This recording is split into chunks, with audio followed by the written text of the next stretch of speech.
Hey everybody, welcome to the Pals Podcast. My name is George Boutsalis. And I'm your other pal, Ricky Liordi. Before you go any farther, we have one thing to say. Thanks so much to everybody who has tuned in and coming back to tune in again. We love you all and thank you for the support. For those of you who are new listeners, we ask one thing.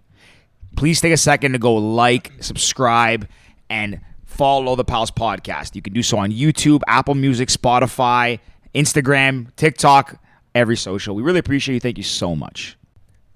And we'd like to give a special shout out to the people who keep the lights on. Our presenting sponsor, Cottage Springs. Guys, if you haven't had a Cottage Springs yet this summer, you need to go to LCBO right now and go buy some. Their new vodka lemonade is absolutely fire. 1 gram of sugar, 1 gram of carbs, and a whole boatload of taste. This thing's amazing. It tastes so good. Super refreshing. Guys, trust me, if you're at Trinity, you're at Stanley, you're at the Cottage, no matter where you are, this is the drink you want. Or if you're with a group of pals like we are, then grab their 4-liter box of vodka water. That is also absolutely straight fire. Slap the bag, put it down, LFG, drink it, Cottage Springs. Give them a follow on socials as well. If you don't know, you're about to know. Our next sponsor is our baby, our passion project turned global social media app, taking over the world and fixing social media one vote at a time, Cast. Guys, I'm going to tell you what Cast is. Cast is a social voting app. We're on a mission to create a safe space to share your honest opinion and see an instant snapshot of what people really think. We're turning bystanders into active participants in every conversation. Now, you might say, George, doesn't social media like that already exist? Well, the answer is no, and you'd be wrong.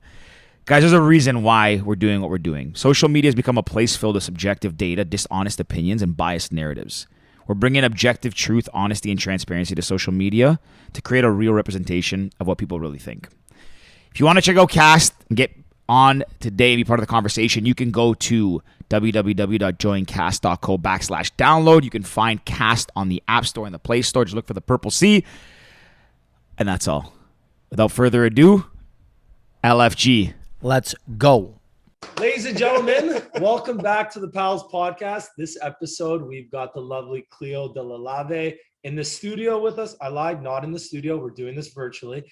But Cleo has launched her own podcast nation with a friend of hers in LA and Vancouver, the founder and director of Bougie Media, co-founded Spade and Sparrows, and also Do Edit with Caitlin Bristow, the former Bachelorette. So Cleo, you wear obviously many different hats and you do a heck of a lot of things.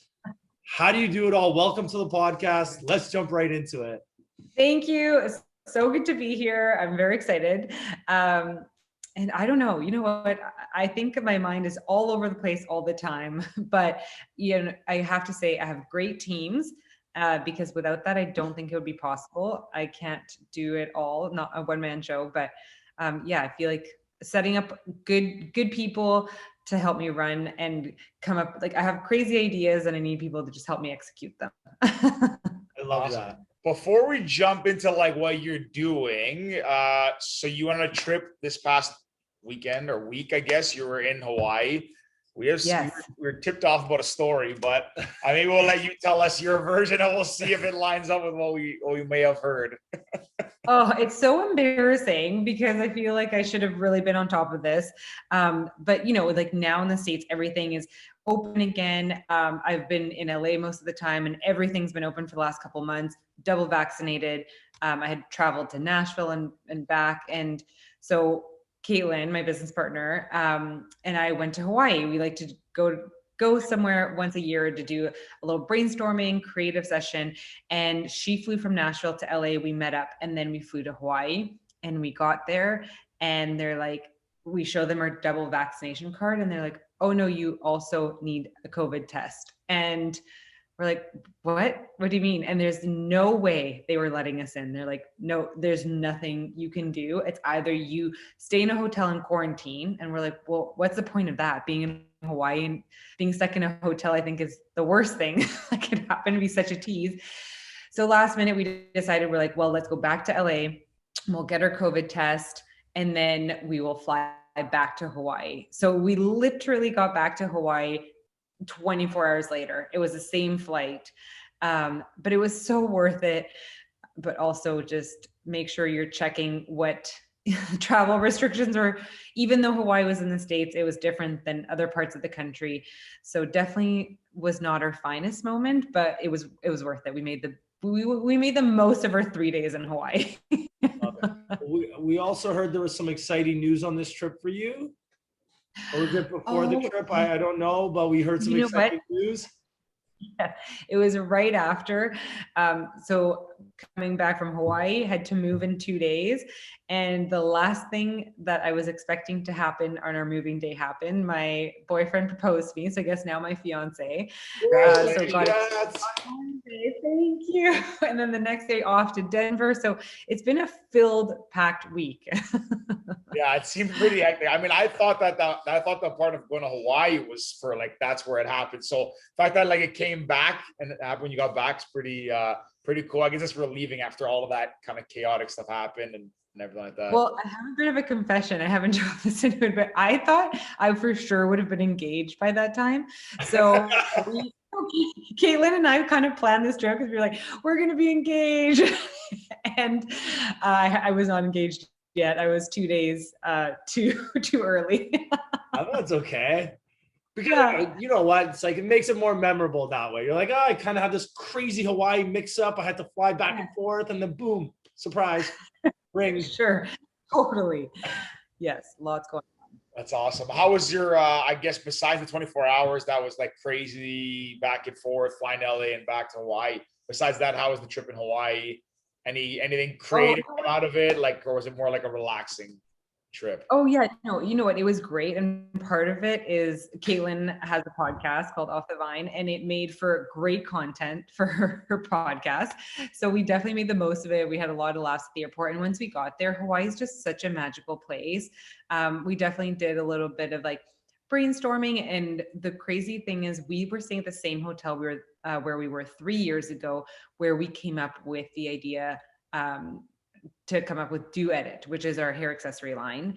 And so it was kind of full circle moment. We just had the 3rd anniversary. So it just felt good. So we did a little bit of brainstorming, and then we also had a fun. We did a helicopter ride. So anyone who goes to Hawaii, we weren't sure. And we're like, oh, is this like a kind of like a touristy thing and something that ends up taking more time than you would hope? But it was incredible. And I think it was part of, it was an experience that just makes you realize how special the land in Hawaii is. It's just magical, and there's an energy that you can feel. So highly recommend it to anyone who's going to Maui, or I'm sure it's the same for all the islands. That's what I was going to ask if you did Maui. I can't remember because I had been, and I don't remember if it's Maui or Kauai, but the helicopter ride, they take you around the place where Jurassic Park was filmed. I'm not sure if you did the same thing. Maybe it was in Kauai because I remember. I think that's Kauai because Caitlin did that one last time, and it wasn't the exact same. We went to Maui, so it was a different island. But when she told me that, I'm like, next time I'd love to do that because that'd be pretty cool. Did you love it? Yeah, honestly, the reason I ask is like it's kind of cool. Like when you go around the whole island, it's pretty decent. Like it takes quite a while, but then at one point you come up to the spot where the original Jurassic Park is shot, like where they put the setup and everything. It's still kind of there, I think. Some of the structures, but the helicopter, I guess, times it perfectly. So the Jurassic Park theme song plays and they start telling the story, which I didn't expect. I didn't really know it was going to happen. So I was younger. This is maybe like when I was just in early university, still adult, I guess, but I got so excited. I felt like a little kid. I was like super pumped. They fly you around, you kind of picture where it took place, which is pretty cool. And that song is quite like moving. So I could imagine being on top. That must have been really cool. And I think that's where they filmed Lost. So probably after your time, but I think it's the same island. So now they show you Jurassic, where they filmed Jurassic Park, where they filmed Lost. Yeah. So that'll be on the. I'm supposed to go to Hawaii this Christmas, I think. New Year's or Christmas. So where? Yeah. I have no idea. I just I think my parents want to do Big Island. Is that like the main one? What's it called? Oahu. Yeah, well, what's it? It's called like I think it's called like a Big Island. Yeah. Big Island. Big Island. Yeah. Oh, okay. I've never been. I know. If you're in Maui, let me know and I'll give you a few recommendations. Perfect. My mom will hit you up for sure with the recommendations. My mom's the type she listens to this podcast. Boom, like she'll be hitting you up like 100%. Okay. Yeah, for sure. I'll be looking out for her email. That's it. Well, I guess on Do Edit, so that started 3 years ago, and it's hair accessories. I see our manager sends us notes too, so we have everything. We're prepped. So hair accessories, headbands, face masks, eye masks, sweaters, etc. How'd the idea come up? How'd you start it? How's it working with one of your best friends? Yes. Okay. So it was in Hawaii, and the reason it came up there is because so we'd be going like swimming in the pool. You know, you go to Hawaii, you always have like your crazy travel hair, and Caitlin's hair always looked so good. She just had this like perfect like bun with volumes. I'm like, how does your hair always look so good? And she's like, I swear it's scrunchies. And at that time they hadn't come back. It was just, I guess, at the beginning. And she's like, I never got off the scrunchie train. Like they've been here since the 90s and I've just like kept at it. And she's like, they don't pull your hair. So then I'm like, okay, give me your scrunchie. And I put it on. I'm like, oh my God, you're right.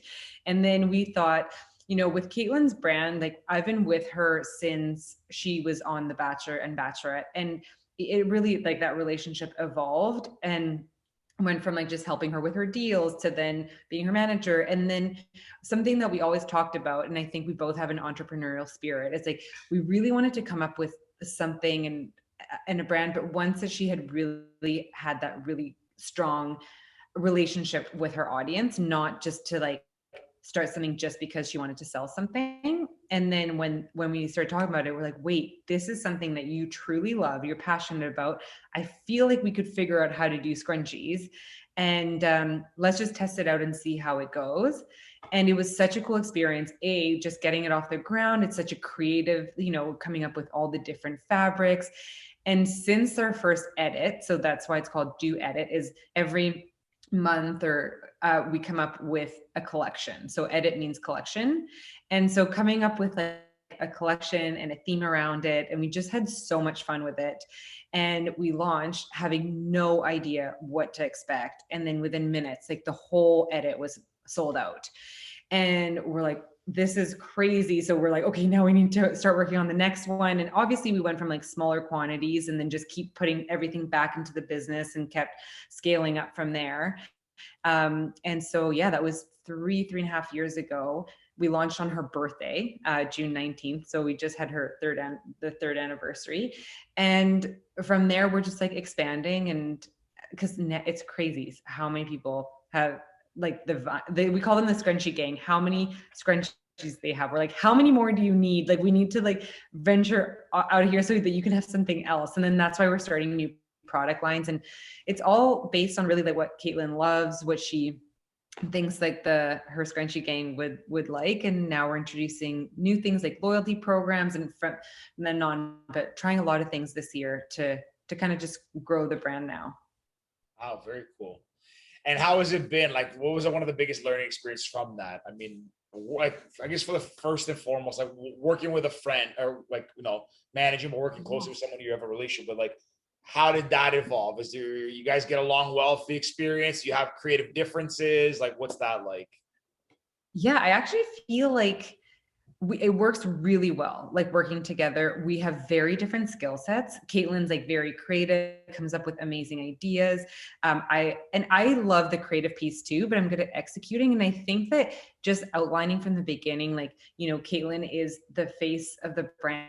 It really is what she loves. And I want it to be as authentic to her as possible. So whatever she likes, I'm like, okay, cool. If this is what you like, if this is what you want to wear, then let's go with it. So it's not, you know, I don't feel like there's a ton of conflict, but it's just so much more fun. I love working with people, and doing it with someone that you get along with so well is just so much more fun than just doing something on your own. And I've done both. And when you find that right partnership, it really, I feel like, is not more fun, but it's just more successful. Yeah.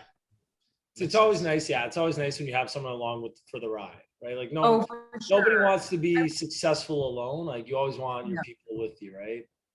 And it's nice, like bouncing ideas and also just like, I love being challenged to do something. So it's like, you know, she comes up with an idea and she's like, okay, I want to come up with this kind of collection, or let's try this new product. It's okay, let's do it. How do we figure it out? Because our background was not in creating product. We had been very much in the digital space. So it was like a big shift. But I guess like that's the meaning of an entrepreneur. Like I love being challenged and I love figuring things out and how to make it happen. So it's a good balance between the two of us. Okay.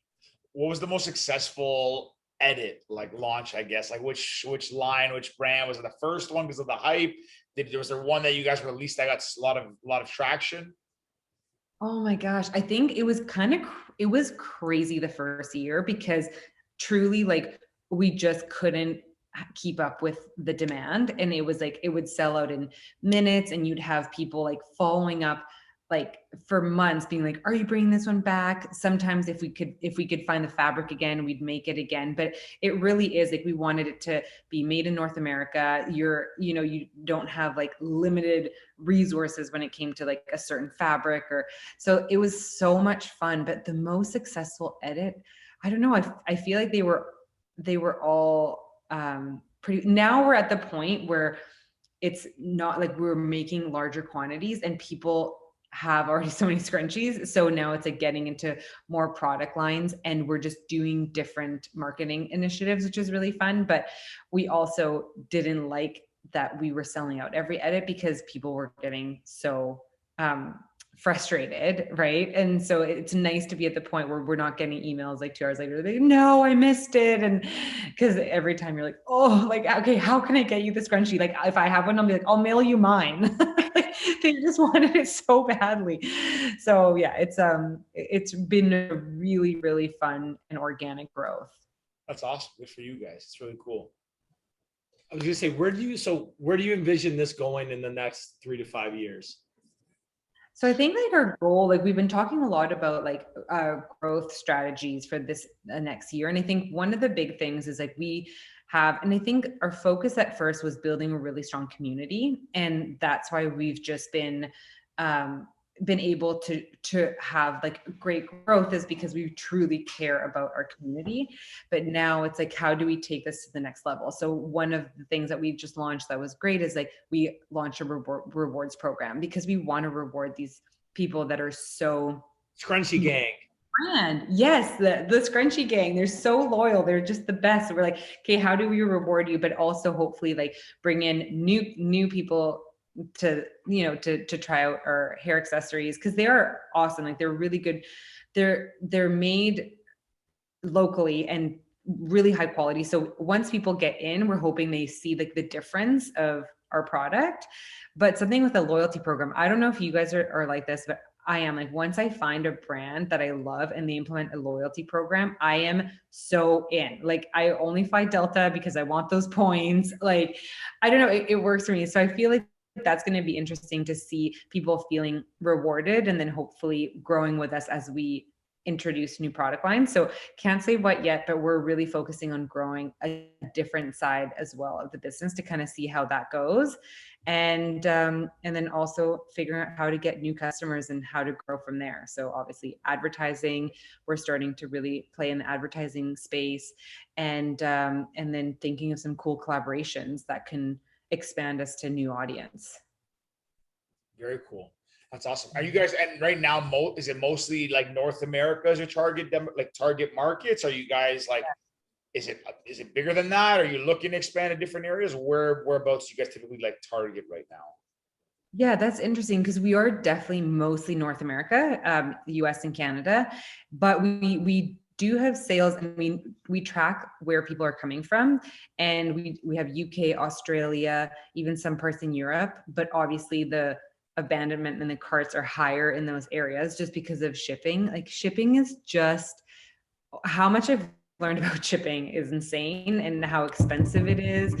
But would love to, we are talking about like, how do we do that in a way that's sustainable and that's not so, because you don't want to be paying $10 shipping price on a $20 scrunchie, or $15 scrunchie. So that would be really cool to enter new markets. And I think that that's where there's a lot of growth opportunities for a lot of businesses is those new markets. Funny story in terms of shipping. So I do a lot of I ship out like our merch, like the Pals sweaters for our app. We have these cash shirts. And again, like for the podcast, we don't make money. Like we ship these out for free. We just give them to our friends. For the app, Yeah. for like social media people and influencers and whatnot.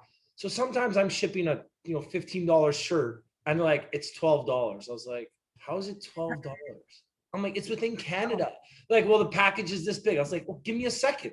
Cutting open packages, pushing all the air out, making it as small as possible. Like, I'm like, this is insane. I'm like $12 in shipping to send it to BC. Like the shirt's only worth $15. It's so anyways, crazy. yeah, I've learned a lot about shipping too. And honestly, I think that's what we spent the most on, like hours where I'm like, we still haven't gotten to solution, and we spent 50 hours talking about different potentials, and then you fall back to the same, like, because you think you're like, there's got to be a better way. So like you research it, but it's just the way it is. So I know that's definitely a challenge. I'm the type of guy that's at the front desk, at the cashier. Everyone's behind me. I'm like, guys, I don't care. I'm like, I'm in front, squeezing my papers flat so they fit through the little envelope slot. So it's only like $4 or whatever, $3. People don't know. You're like cussing me out. I'm like, guys, I'm sorry. You're like, I'm not paying $15 for this. Yeah. It's crazy. And shipping is so bad. Like even ordering a lot of stuff online now, like a lot of brands in the States, and you pay the taxes, and then it gets to your door, and there's more taxes and duties on it. Well, that's the other layer, are the duties. And it's frustrating because most people don't know that, and they think that you're the one setting the duties prices. You're like, no, we have nothing to do with that. Like that's not us.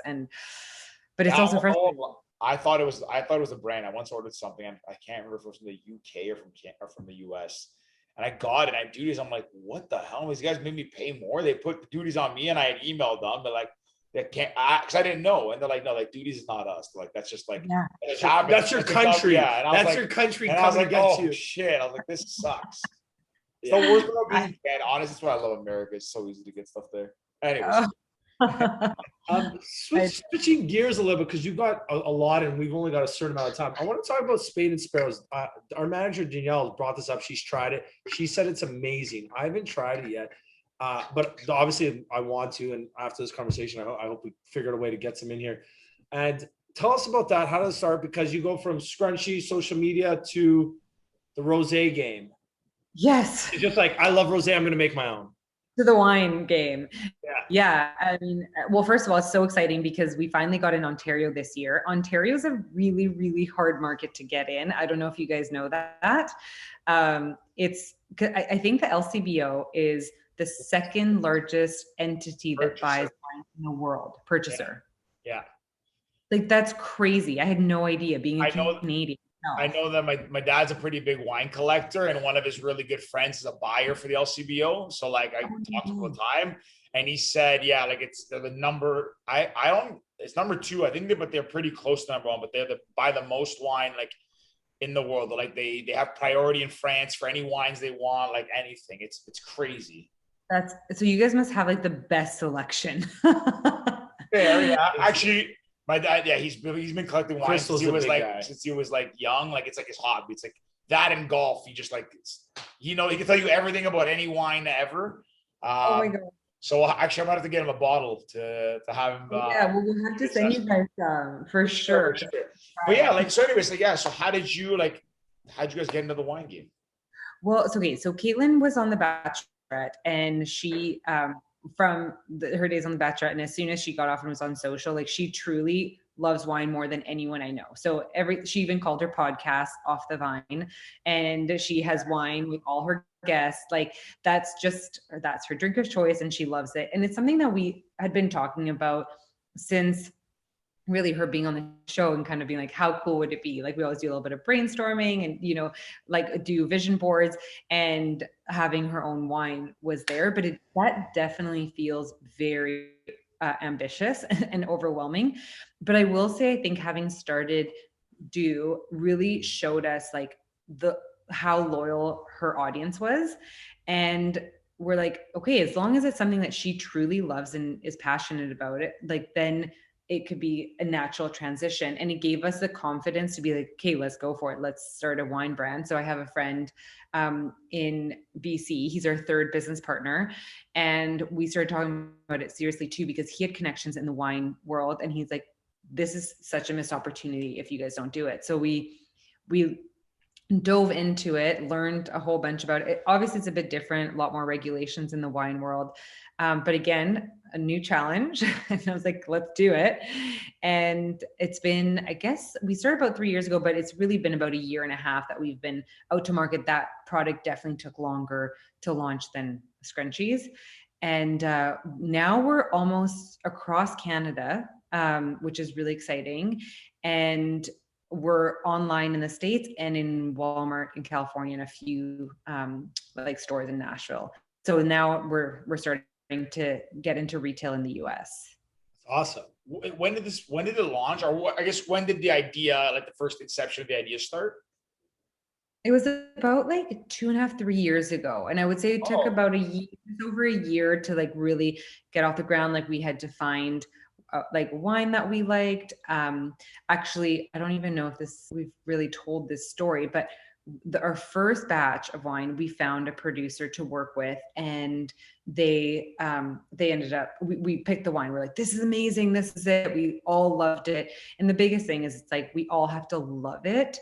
And that's for anything we ever do, because if you're going to put your name on it, right, this is very important to us.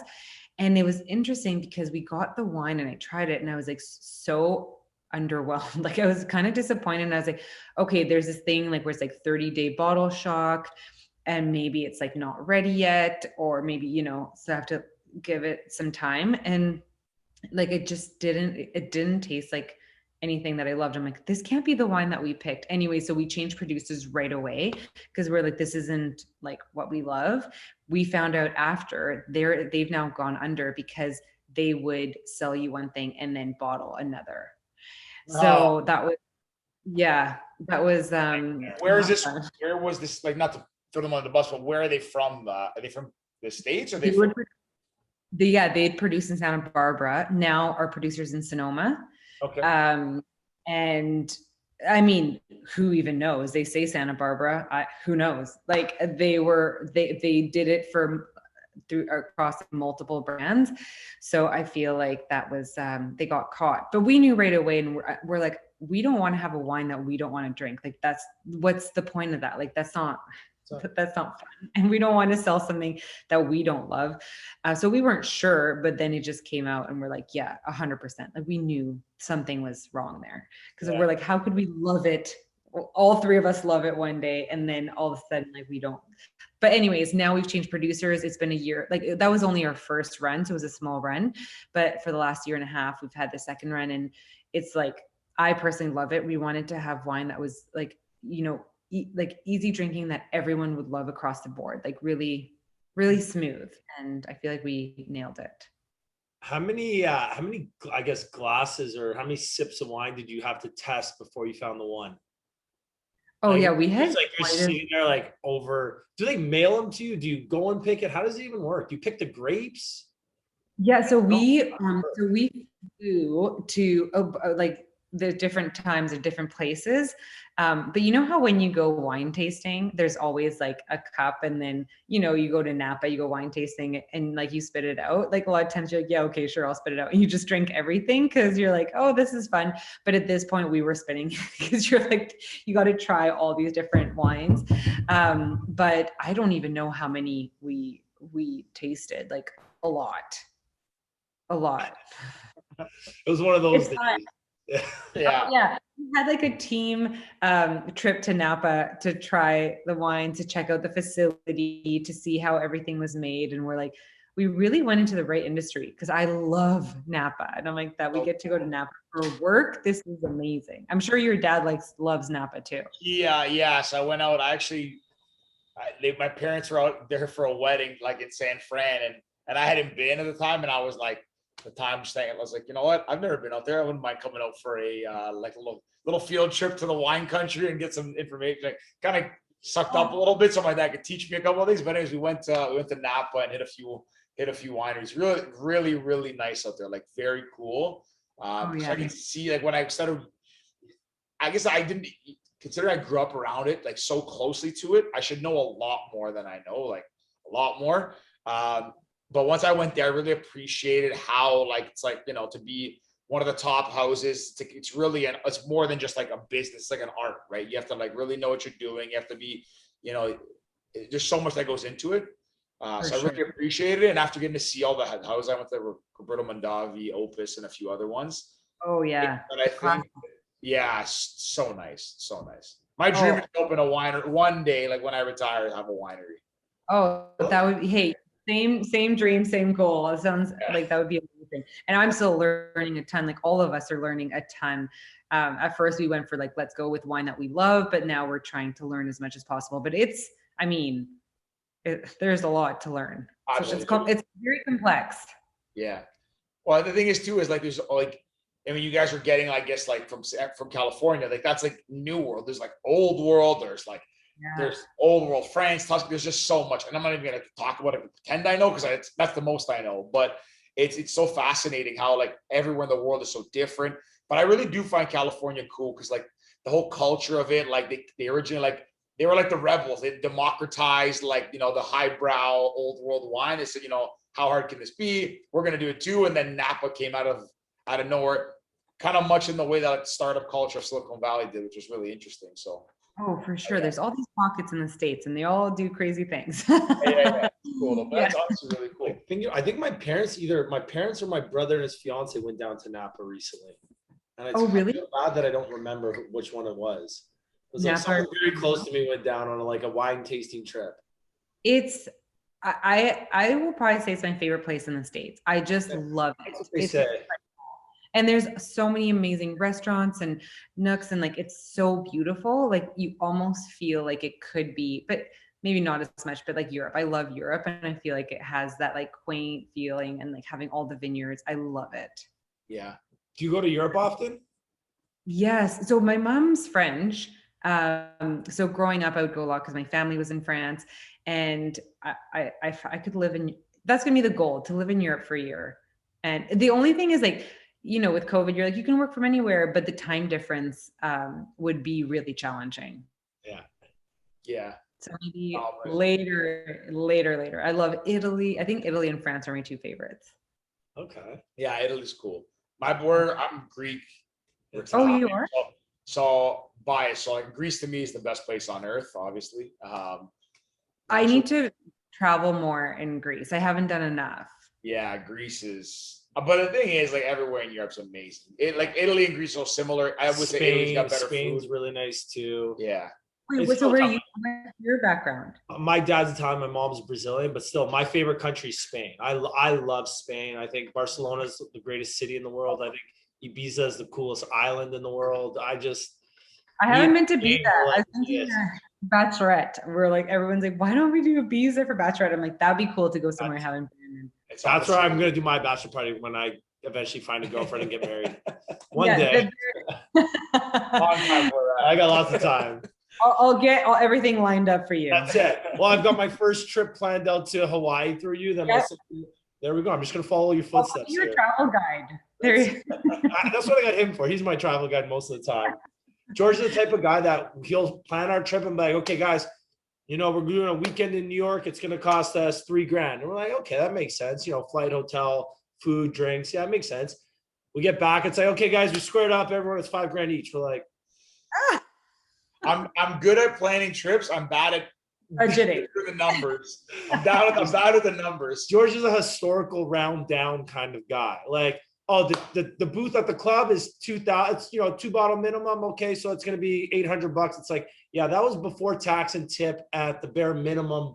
And then we're going to get another bottle, so it's like $3,000. It's like, yeah, George's budget is $800. I'm a good salesman. I know to get people in the door, and then say I know how to be accurate. So you know the trick. You got to get them in the door, and then once you're there, you're just having fun. Once you're in, like it's like once you get somewhere, you're gonna say, oh no, I'm not gonna do this now. I mean, it's not my fault you didn't do your research. Me and the boys, whatever number George gives us, like add 50%, and that's the cost now.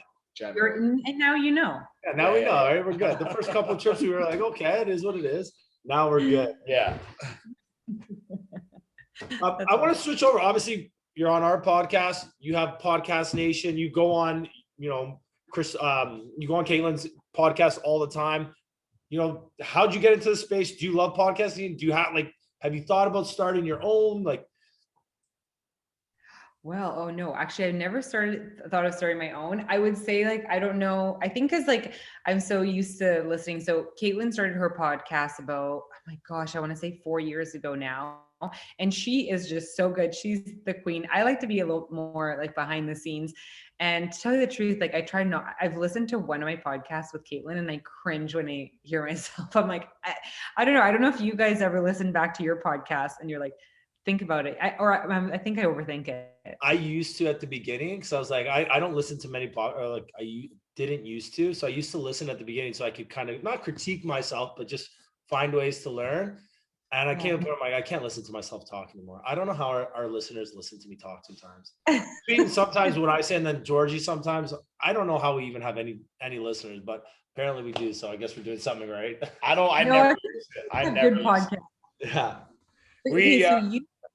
Oh, sorry, go ahead. No, I was gonna say I never listen, but even not never. Like I did occasionally. If it's an episode that I don't listen because I'm in the episode. So it's like if I listen back, I was like, the only thing I'm gonna do is, like I'm gonna hear what I said. I'm like, oh, I shouldn't have said that.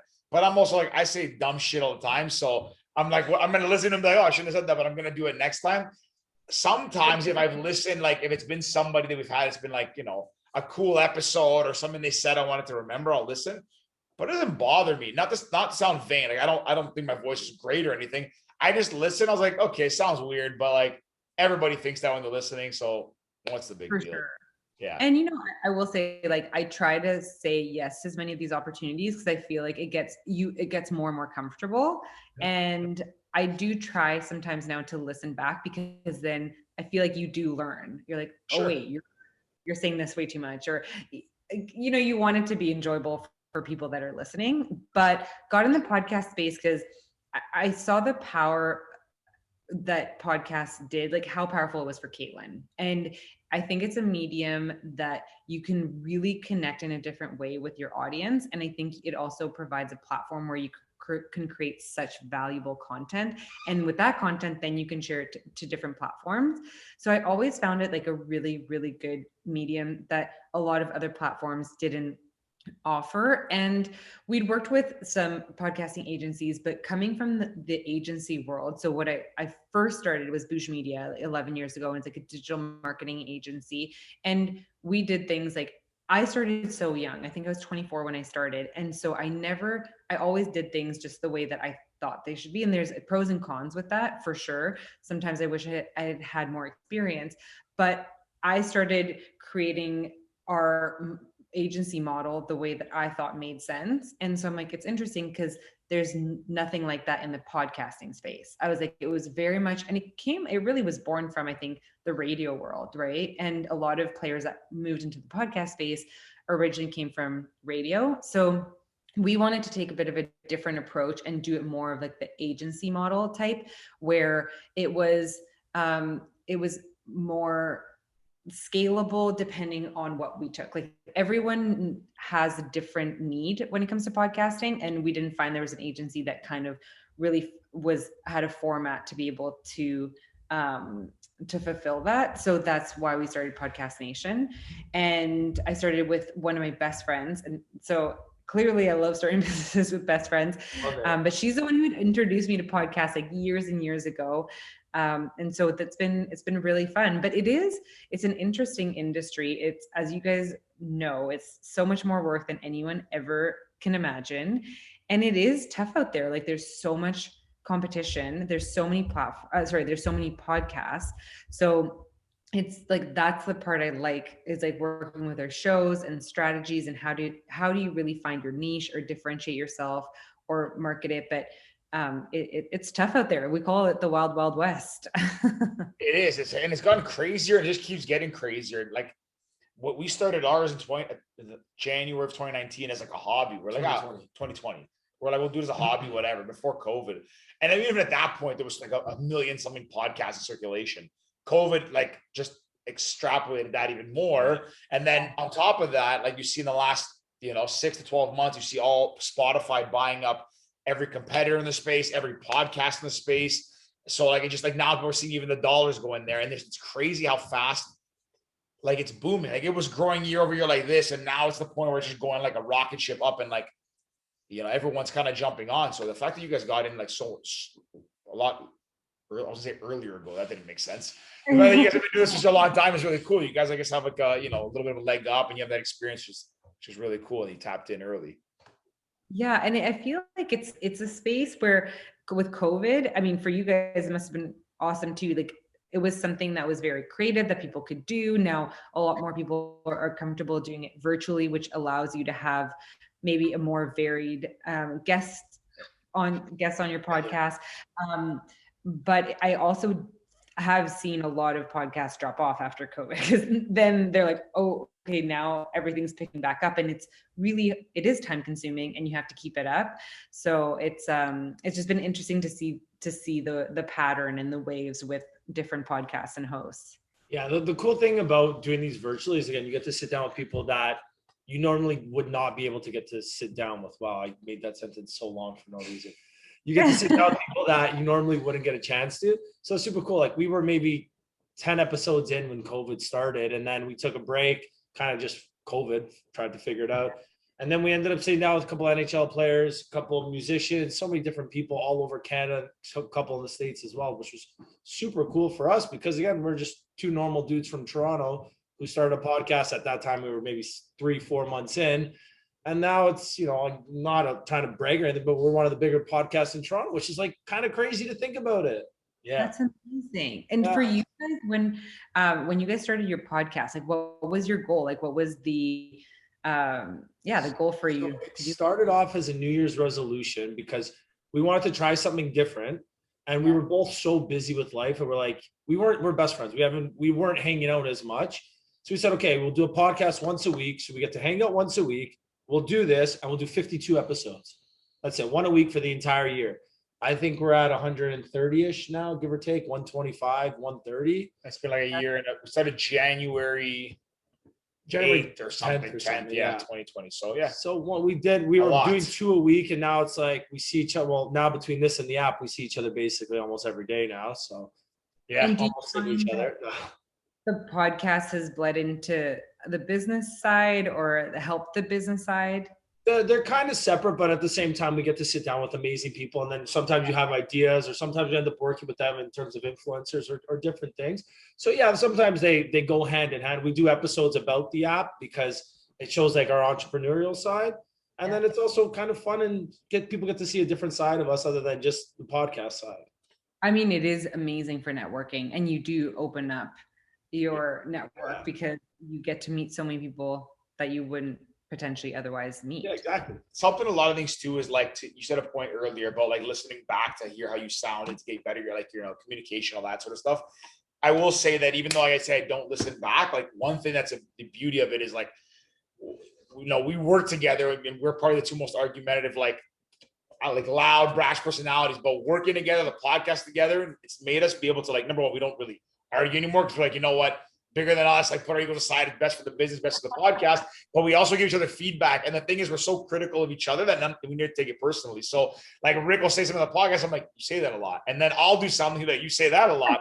So we kind of give each other like a bit of like advice, but a bit of our own medicine too. So like that helps us. And then the podcast translates to like being a bit of a better communicator and speaker, and just selecting your words better. So when we're like pitching to investors or potential users, it makes it easier and more fluid to talk about. So I guess maybe it hasn't translated from like a growth perspective, but it's helped translate in the intangible skills that you learn from like just being able to communicate, also listening to people, because people you don't realize how little you actually, any of us, listen like in a conversation intently. When you're on a podcast and you have to listen, that makes you really realize, oh wow, usually I'm not listening to what people are saying. I'm just waiting to talk, So that's kind of one thing too that's we've taken away from it.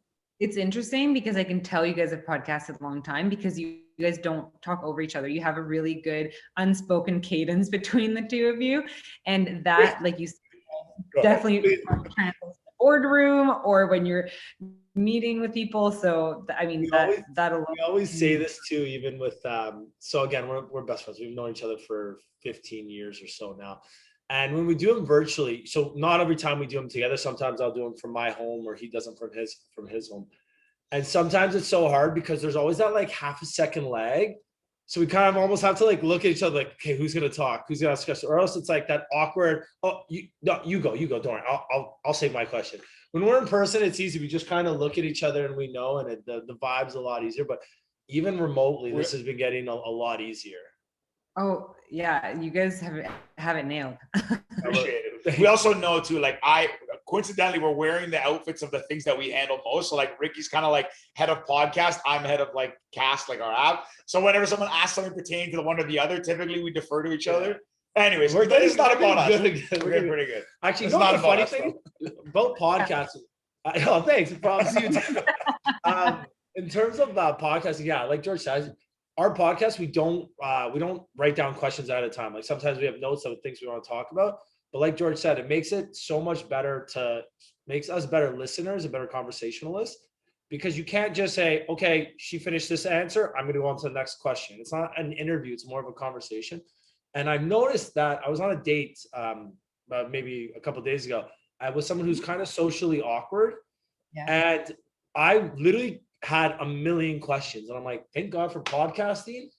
And like we do a lot of interviews for the app. I had so many questions that I didn't run out, thank God, because it didn't ask me a single one, basically, which it's kind of those are the worst. But do you think she was just really nervous? I don't Let's know. talk about I think she's socially awkward, but it's okay. She doesn't listen to this podcast, so I'm safe. If she listens, I'll die. I would die too, but she's also one of the most beautiful people I've ever met. That's a nice big flex to her. But so I gave her a little downfall, but I raised her up a little, so we're good. Sometimes I feel like it's hard. You can't judge on the first date. She might have been really nervous. Who knows? Yeah, very true. Very true. Anyways, enough of those. Enough about us. Let's do this. I want to ask, out of everything you do, and you do a lot, you wear a lot of different hats, what's your favorite? What's the one thing that really excites you? Brings the most joy? That's a hard one, because I truly love them all. And I think for different reasons. And I think that a big part of it is I feel so lucky, like have such incredible teams and people. And for me, like, I think that that's really what fuels me, is like who I get to work with. And just to see like everyone on each team putting so much of themselves and caring so much. I feel so lucky that I get to work with so many people that care. And I feel like it goes in waves. Like I prefer the creative aspect. Like I think I'm more of a creative person. So, when we get to come up with come up with what collections will be, and coming up with like new ideas and doing those big brainstorms. I love that. And then for Spade and Sparrows, like, now it's like, okay, sales, like we're focused on sales and coming up with like creative ways of doing it, or even having like those goals to hit. And then for podcasting too, we get to work with so many amazing podcasters. So getting into that zone where, we call them sprints, and the whole team meets, and then we focus on one podcast at a time. And then we're like, okay, like what's some feedback that we can give them? And like, I love those, and just seeing everyone get so excited about it. So I feel like, and then same with Bouge, like I love the strategy aspect, and we get to work with so many different businesses, and I just love to always be challenged. And clearly I have ADD. And so I like, I like to be doing different things at once. You too? Yeah. And so I feel like I'm not good at it. I've come to terms. I used to think I was a great multitasker. Like I think I have ADD, probably have ADD, but I thought I was because I am that way. I'm very all over. I thought I could do a lot of things, and I realized that I am absolutely atrocious. Not atrocious. I just don't do things well. So I've started to make a habit, because Rick makes fun of me. He's like, I'll be like writing, and he'll try to talk to me, and I'll pretend I'm listening, but I wouldn't have heard a thing he said. I'll just stop talking. Yeah. So I'm like, no, keep going. I'm like, I'm just gonna wait. Finish your message, finish your email, and then I'll do my thing. And then when you're done, let's talk. Yeah. So anyways, to your point, like, yeah, if you do it well, I envy you. I can't anymore. I've realized, you know what? Like, I do a lot of things, but wherever my attention is, it's like, I got to do this right now. Yeah. I can't consider anything else. I agree. Like, I feel like you have to compartmentalize, and like I have things like blocked off in certain because it is hard to get kind of ping pong. I feel, however, I've heard that women are better at multitasking. That men can prove it. And I don't doubt it. I'm sure. That's a good question for cast. I'm gonna Yeah, ask- but I think it's important if you are a good multitasker to also be aware, like no matter what, like if you're multitasking, it'll never be the same quality if you're fully focused on something. So I think it's important to know when you can multitask and when you probably shouldn't. Yeah, for sure. 100%. if you're working on something super important, do not multitask. Just do Yeah. super important tasks. If you're, watching TV, cooking, and texting your friends, yeah, that's fine. Nothing is Yeah. super Yes. priority, right? Yeah, totally. But I was on a Zoom talking to someone and then at the same time like texting message someone else in the office and they're like, but you're on a Zoom. So sometimes I'm like, oh shoot, I just got busted. And that's why I think sometimes having your text message on your computer, because if I'm on Zoom and I see something, I like to get to things right away. And then I'm like, wait, this needs to get to, but I'm also talking. And then so I do now try to know when I just need to log off of my iMessage because that can be super distracting.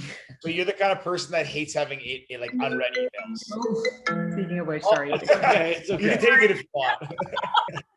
Sorry. So, Only fitting. So do you like to have you do have to go answer your emails immediately as you see them, like no notifications on the inbox, or do you have a crazy inbox?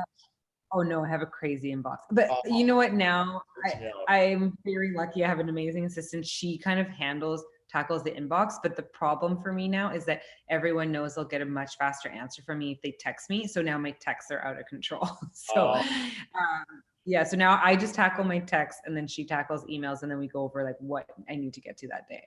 Okay, that's good. Okay, that's a good way. So I have ADD, but in that case, if I see emails, that gives me like anxiety. I'm like, shit, I got to respond to this. So I'll leave it unread because I'm like, if I read it, I won't respond. I'll forget. So I leave it, and then my inbox piles up. I'm like, oh my god, this is like a mountain of shit I got to do. So then I just stop doing everything and focus on that. But anyways, I think it's actually good to block off time to just do emails. Yeah. And then like in the morning, sometimes in the afternoon, and then like that you're not as focused on it. But I'm pretty sure when Kayleen, my assistant, started, I think I was at like 10,933 or something like that emails. Because obviously there's like junk and all that stuff. So let me tell you, that was the best decision of my life because I know things fell through the cracks that I don't even know about. So now it's like, she stays on top of me. That's good. Yeah.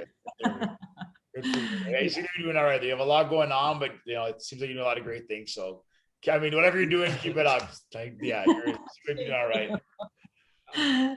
Well, on that note, we're gonna start to wrap it up, and we want to appreciate you taking the time out of your day. I want to appreciate you.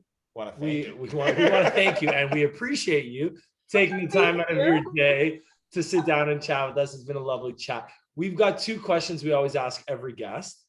The first, if there was a movie about your life, who would you want to star as you? Could be anyone from any point in time. Oh, who would star me? Yeah. Oh, that's a good question. I would say, I don't know why Rachel McAdams keeps coming to mind. I love her. Love it, yeah. Isn't she from out west too? Yeah, she's from Canada. She's from, I actually don't know where from Canada. Where did you say? BC. I think she's from BC, no? I think so.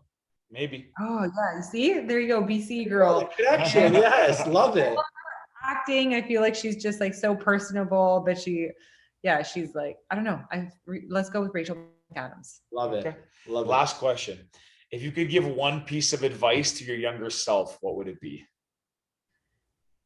So the way that I explain it is I feel like just knowing that it's okay to go with the flow. So I think that a lot of times myself as an entrepreneur, like you want to do things that are challenging and that you don't have in your natural toolbox, like as your skill sets.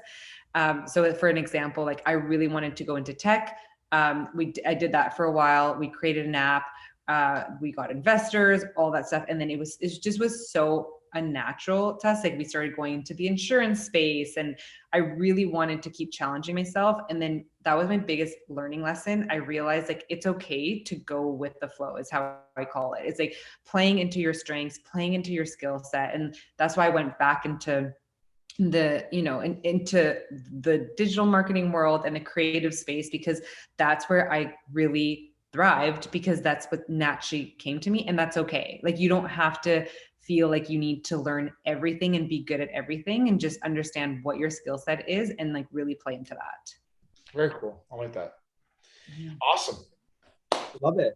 Oh, Cleo. Ow, I can't talk to you. Crap. I'm getting It's bad. okay. I think I've done this before. Anyways, Cleo, thank you so much for joining us on the podcast. If people want to find out more about you, all your brands, everything you're working on, where can they go? How can they find you? Okay, so me personally, this one's a tongue twister. So Cleo, and then it's CLIODELALLAVE on Instagram.